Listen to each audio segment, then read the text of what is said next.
Obituary, Charles Lestor.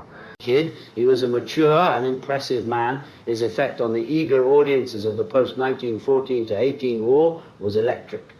He had just arrived in this country after 20 years in Canada and the USA. His Canadian style, accent, and rig made him remarkable enough.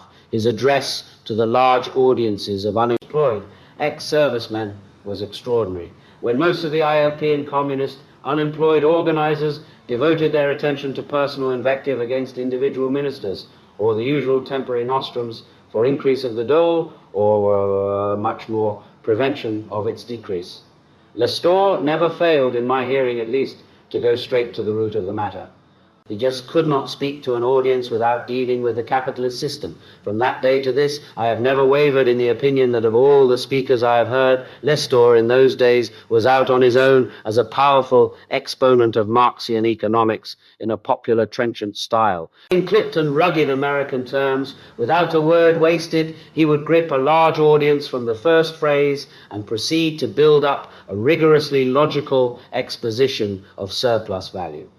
There's no sentiment in business that profit is wrung out of the hides and carcasses of the working class. Those wages amount to just enough fried fish, chips and beer to keep you working. These and similar phrases were as typical of Charlie Lestor as the shock of hair, the bushy eyebrows covering the twinkling eyes, and the missing index finger on the waving hand, tanned by the prairie suns and the Yukon snows, as at home in Frisco or Winnipeg, as in Stepney or Hyde Park. He was a modern cosmopolite, a man of all countries and all trades.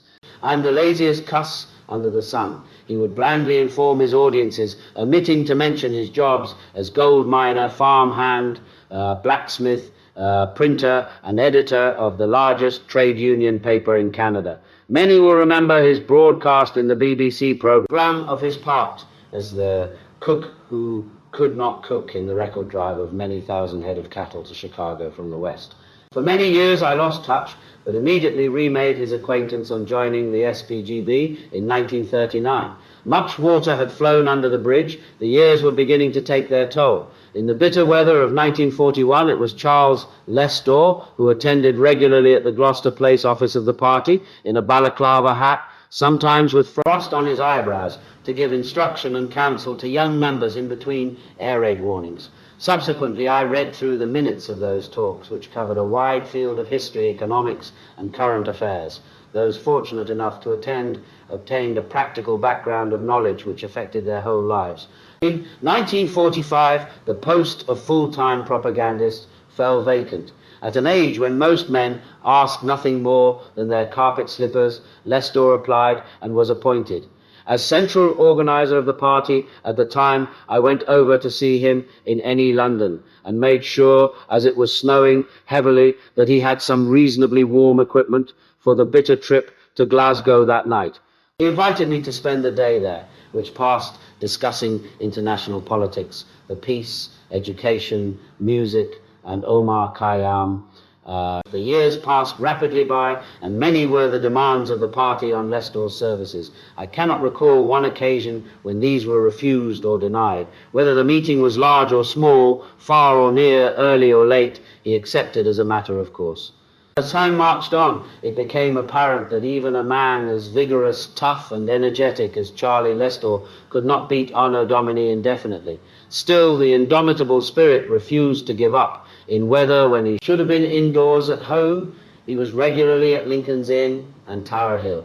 The once powerful and strident tones, which would ring out like a blast across a large audience, were sinking into an almost inaudible whisper.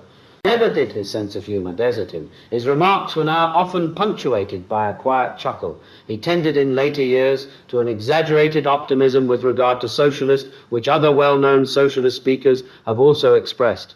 During the party's tenure of Rugby Chambers, he once remarked to me, "When you've stopped learning, you've stopped living." Surely that explains the astounding tenacity with which he stuck to his efforts as a socialist propagandist for so long.